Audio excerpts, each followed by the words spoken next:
News in 5. News and developments making headlines around the world in 5 minutes. World News in 5. Here on Radyo Pilipinas Worldwide. Good day. This is World News in 5. Mexico has imposed a cut on its city's water supply for the next few months as severe drought dried up the capital's reservoirs. The Mexican National Water Commission and mayor announced the imposition of cuts at a news briefing, but officials did not report the cuts until just a few hours before they took effect. The Kutsamala system, which is a network of 3 reservoirs serving over 20 million residents in the Valley of Mexico, received little to no rain in the past months, which resulted into a 44% decline in the system. Restriction to the water flow was cut by 8% on October 17th and was further cut to 25% last November 10th. Officials said the El Niño phenomena and heat waves caused the recent drop in rain, but added that drought conditions have been intensifying the past 4 years and gradually lowering reservoir levels. World News in 5. Here on Radyo Pilipinas Worldwide. South Korea's defense ministry said that defense chiefs of Japan and the United States have agreed to share among each other real-time data information on North Korean missiles starting December. U.S. Defense Secretary Lloyd Austin met with South Korean National Defense Minister Shin Won-sik in Seoul, while Japanese Defense Minister Minoru Kihara joined them in an online meeting. The 3 ministers discussed strengthening their 3-way cooperation in the face of severe security environments.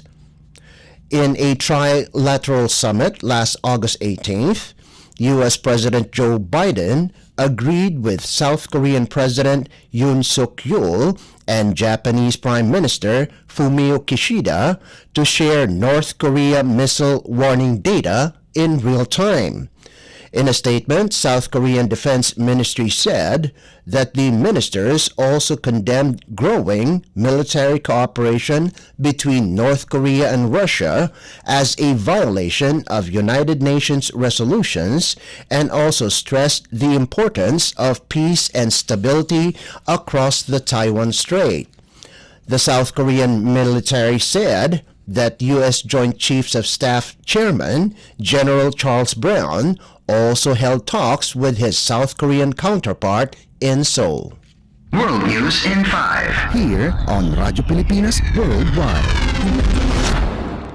And news from the Philippines Foreign Service Post. The Philippines reaffirmed its support for the International Court of Justice, or ICJ, during the United Nations General Assembly debate on the report of the World Court. In his statement, Philippine Permanent Representative and Ambassador Antonio Lagdameo noted that the court's vital role within the United Nations system, emphasizing its contribution to global peace. Ambassador Lagdameo also highlighted the 1982 Manila Declaration on the Peaceful Settlement of International Disputes. The declaration holds a special regard for the court, reiterating its role as the principal judicial organ of the UN and encouraging resort to the court in the peaceful settlement of disputes.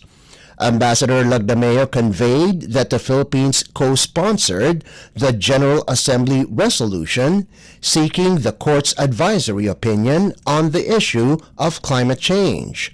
He said that a clear statement from the ICJ could assist states in their efforts toward a climate-resilient development which integrates adaptation and mitigation to advance sustainable development for all.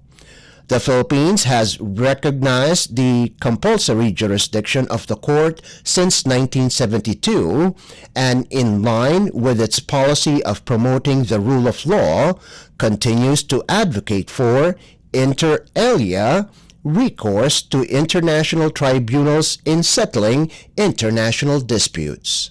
World News in 5. Here on Radyo Pilipinas Worldwide. And that concludes today's edition of World News in 5.